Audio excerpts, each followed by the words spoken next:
지금 시험지를 제공받아서 보여드리고 있는데 우선 4번 문제 같은 경우 역시 순서 나열하기 문제입니다. 그 다음에 12번 문제도 순서 나열하기고 13번은 이 왕이 있을 때가 이 얘기가 언제냐 이때가 성종인데 애들이 최승로 하면 성종은 다 기억을 합니다. 그럼 몇 번을 고를 것 같습니까? 다랑 나중에 성종 보고 다를 고릅니다. 나를 골라야 되는데 왜냐면 성종이 즉위하고 이걸 받아들여야 되는데 근데 성종이네 체크 하면 이제 틀려버리고 이런 실수들 많이 해요.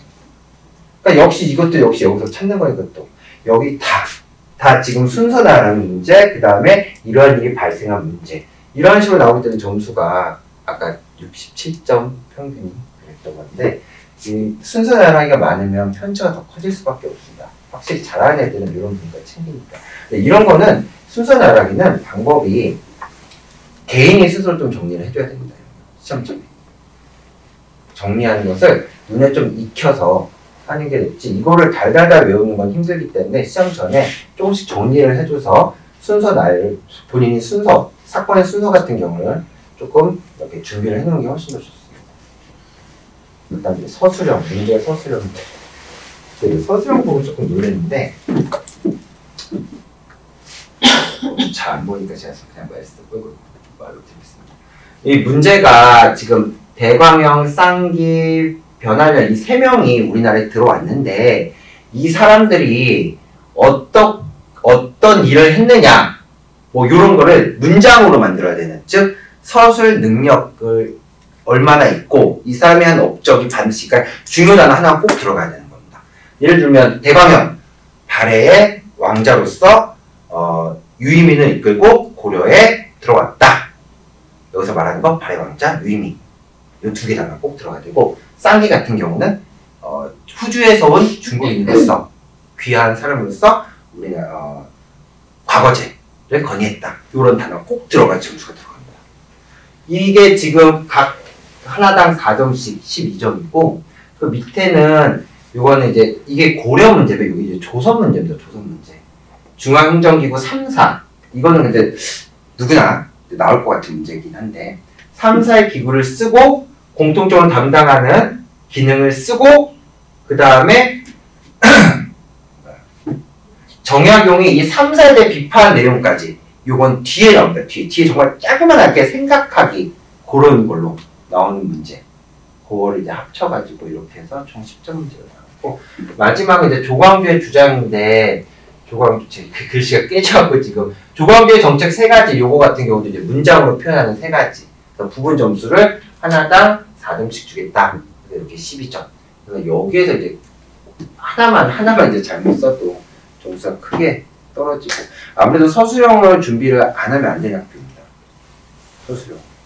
서술형이 무려 30몇 점, 36점, 34점, 36점이 들어가니까 34점이네요. 34점이니까 굉장히 높은 비중을 차지합니다. 개까지 가면 다만 66점이기 때문에 평균보다 그럼 떨어지지 않습니까? 평균 67점이니까요. 그래서 서술형 준비를 반드시 해야 됩니다. 자, 그 다음에 자 올해부터 바뀌는 모의고사에 대해서도 말씀을 드려야 될 것 같습니다. 한국사는 여전히 모의고사는 쉽고 수능은 쉽게 나올 겁니다. 지금 봐도 거의 아이들 1등급 나올 것 같습니다. 수능은 그렇습니다. 수능은 정말 쉽게 나옵니다.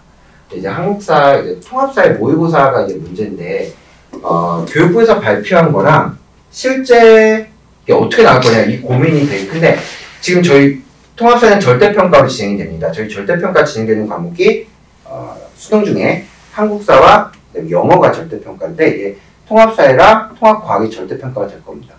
맨 처음에 한국사가 절대평가가 됐을 때 어려울까 했는데 계속 쉽게 나오니까는 그럼 영어도 쉽겠다. 영어는 어렵게 나오고 있습니다. 절대평가로. 그러면 이 통합사회랑 통합과학은 어떠냐? 나온 문제는 쉬운데 변별력을 가지려면 어려워야 됩니다. 그래서 이거는 3학년 때가 돼야지. 선생님 2학년 때 모의고사로 난이도 알 수 있잖아요. 2학년 수준으로 내기 때문에 그게 수능 수준과 똑같다고 얘기할 수 없습니다. 3학년 걸 봐야 됩니다. 3학년 걸. 그러니까 점점점 어려우실 겁니다. 지금 낸 문제 같은 경우도 기본적으로 모든 시험지에 지도와 그래프와 도표가 반드시 들어갑니다. 그러니까 도표기가 돼야 된다. 이것도 또 비율이죠. 근데 여기 또 인구수가 나와 있죠. 그렇죠? 이런 거. 아, 인구수 보면 틀렸네. 이런 거를 본인이 잘 체크를 할 줄 알아야 됩니다. 근데 이런 거를 도움 줄 수 있는 곳이 없으니까. 이런 거를 좀 걸릴 줄 알면 훨씬 더 선지 고르기가 편한 겁니다.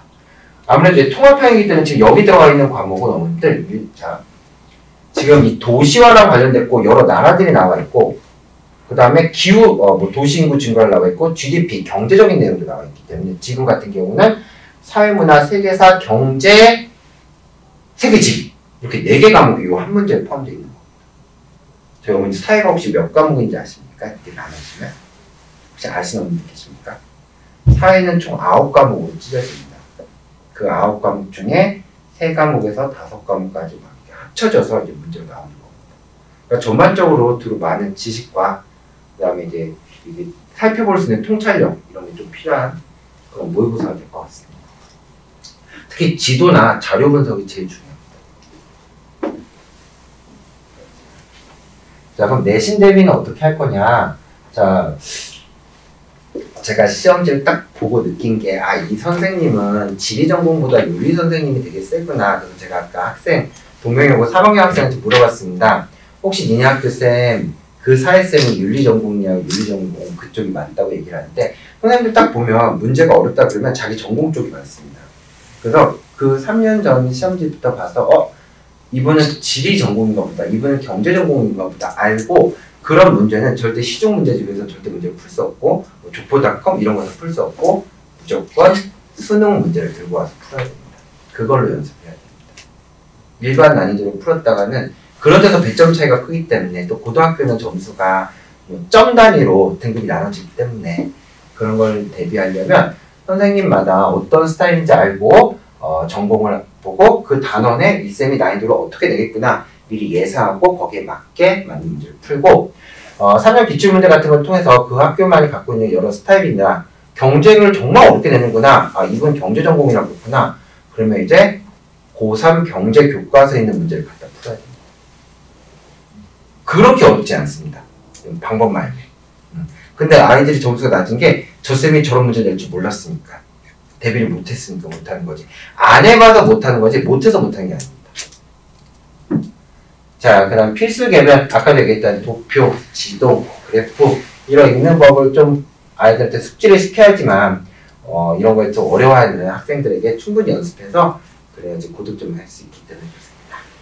자, 그럼 이거는 저희가 학생들을 위해서 하는 건데 학생들이 저 2명밖에 없었고 자, 저희가 왜 저희 학원 통합사회 한국사 제가 지금 여기 학원에서 하고 있는 과목들은 조금 더 나아가서 이제 윤리와 사상과 사회문화, 서양과 윤리, 한국 지리까지 하고 있습니다. 그래서 어머님들 우리 학원이 왜 통합사회 한국사 우선 7번부터 보면 주변에 통합사회 한국사 수업을 하는 곳이 없습니다. 근데 나이도가 점점 높아지고 중요도가 높아지고 요즘은 내신도 점점 이제 등급도제도 바뀌어서 중요한데 주변 학원에서 이걸 하는 곳이 없습니다. 여기 사관하면 제가 그런 통합사회를 하고 있는 걸로 알고 있는데 거기 선생님이 일반사회 전공쌤이라 2단원하고 4단원밖에 안 하는 걸로 알고 있습니다.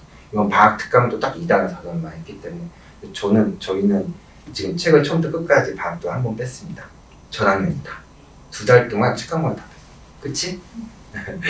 다 뺐고 그 다음에 특이문제 이런 거 물어볼 데가 없습니다. 아이들이. 부모님을 물어보기는 이미 너무 어려워진 과정이 됐고 주변 뭐 선배들한테 물어보기도 힘들고 그 다음에 또 그런 공부를 아까도 어떤 학생이 얘기했는데 동영상 수업을 하려다가 그냥 저 수업 들을래요 라는 얘기. 동영상 수업을 하면 특이문제가 안 됩니다. 왜냐면 일반적인 개론인데 여기서 어렵게 나오는 문제를 그럼 이걸 어디서 해결을 해야 되냐라는 거죠. 부모님한테 물어볼 수도 없고 주변 사람한테 물어볼 수도 없고 특이문제나 이런 문제들 동영상 수업으로 설명이 안 되기 때문에 네, 그리고 그 외에 나머지 거 보시면 될 것 같아요.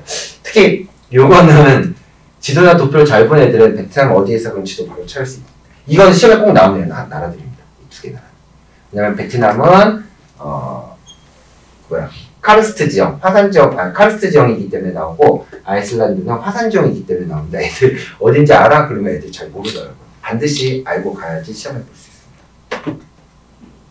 일단 뭐 한국사 같은 경우는 이제 배경 지식이 많은 학생이 확실히 유리합니다.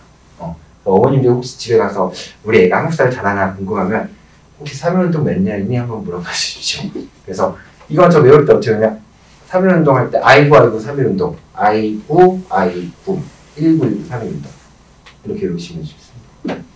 자, 이렇게 해서 다른 과목들도 여러 지식으로 아이들한테 많이 다가가서 최대한 친근하게 점수 올릴 수 있도록 이렇게 준비를 해가지고 제 목표는 1학기 중간고사에 지금 같이 하는 학생들 특히 지금은 이제 고1 아이들 처음 내신이고 통합사에 바뀐 책 바뀐 다음에 내신이라서 최대한 좋은 연습 뽑아주도록 최선을 다하고 있습니다. 감사합니다.